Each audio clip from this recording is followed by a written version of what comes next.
پیارے بچوں، اب ہم کہانی سنتے ہیں سندباد کا پہلا سفر۔ سندباد کی کہانی سندباد کی زبانی۔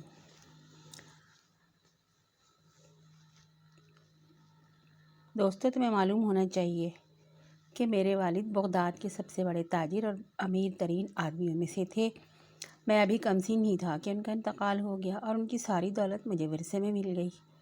میں نے ہوش سنبھالنے کے بعد اپنی جائیداد کو تحویل میں لیتے ہی اللہ تللے شروع کر دیے اور فضول خرچیاں شروع کر دیں۔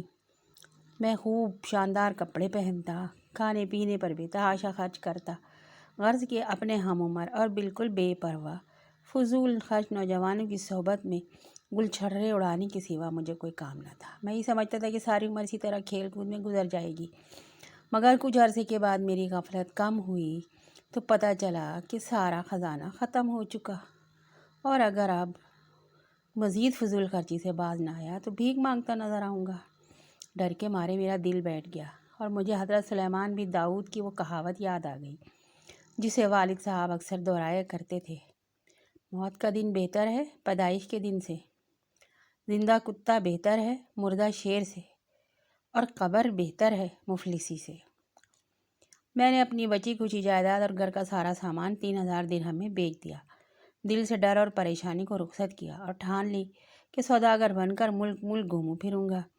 میں نے لمبے سفر کی تیاری کر کے کئی طرح کا بہت سا مال تجارت کرنے کے لیے خرید لیا۔ اپنا سامان لے کر میں ایک بڑی کشتی میں بیٹھ گیا جو اور بھی کئی تاجروں کو لے کر بصرے کی بندرگاہ جا رہی تھی۔ بندرگاہ میں ایک جہاز کھڑا تھا، میں اس پر سوار ہو گیا۔ بصرے سے روانہ ہونے کے بعد ہم بہت عرصے تک دن رات سفر کرتے رہے۔ کبھی ایک جزیرے سے دوسرے جزیرے پر جاتے، کبھی ایک ساحل سے دوسرے ساحل کا رخ کرتے، اور جہاں جہاں جہاز لگر انداز ہوتا اپنا سامان بیچتے، وہاں کی سوغات خریدتے یا مال سے مال بدل لیتے۔ تجارت اسی کا نام ہے۔ اسی طرح چلتے چلتے ہمارا گزر ایک ایسے جزیرے سے ہوا جو بالکل جنت کا نمونہ تھا۔ اس کے کنارے پہنچ کر مسافر مختلف کاموں میں مصروف ہو گئے۔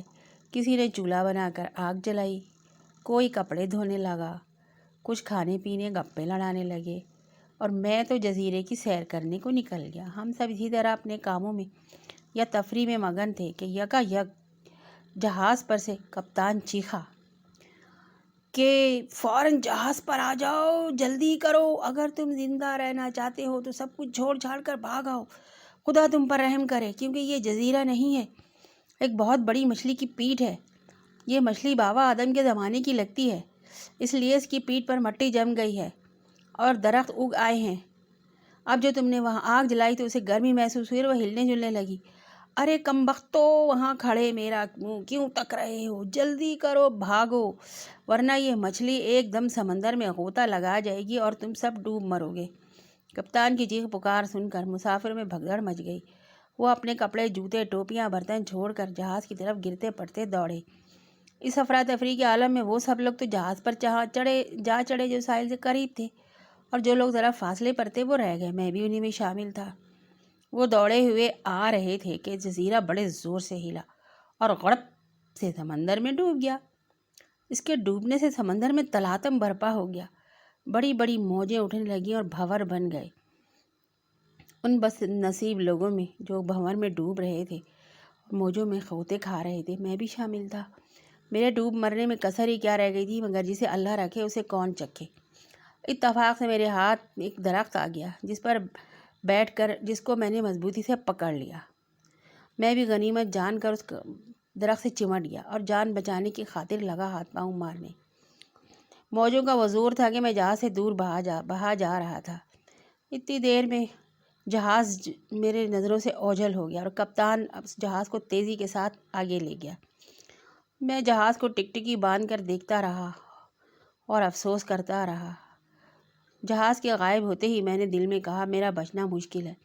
میں درخت پر بہا جا رہا تھا، آخر رات ہو گئی، ہر طرف اندھیرا چھا گیا، لہروں کا شور، ہوا کی سائیں سائیں، اتنا بڑا سمندر اور میں اس میں اندھیری رات میں اکیلا۔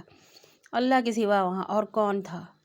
یوں ہی وہ رات گزر گئی اور میں پانی کے زور سے بہتے بہتے اللہ کے فضل و کرم سے، اللہ کی مہربانی سے جا کر ایک پہاڑی جزیرے کے کنارے پہنچ گیا جہاں ایک درخت کے سے ٹکرا کر میں رک گیا اور میں نے اچھل کر ایک موٹا سا ٹہنا پکڑ لیا اور اس پر چڑھ کر گھسٹتا گھسٹتا خشکی پر جا پہنچا۔ دوبارہ زندگی پائی۔ تکلیف اور تھکن کے مارے مجھ پر غشی طاری ہو گئی اور میں ساری رات بے ہوش پڑا رہا۔ صبح ہوئی تو مجھے ہوش آیا۔ میں مشکل سے گھٹنوں کے بل رینگ سکتا تھا، میری ٹانگیں سوج چکی تھیں۔ اتفاق سے اس جزیرے پر پھلوں کے بے شمار درخت اور ٹھنڈے ٹھنڈے میٹھے پانی کی کئی ندیاں تھیں۔ چنانچہ کھانے پینے کا تو مجھے آرام ہو گیا۔ ایک دن جب میں جزیرے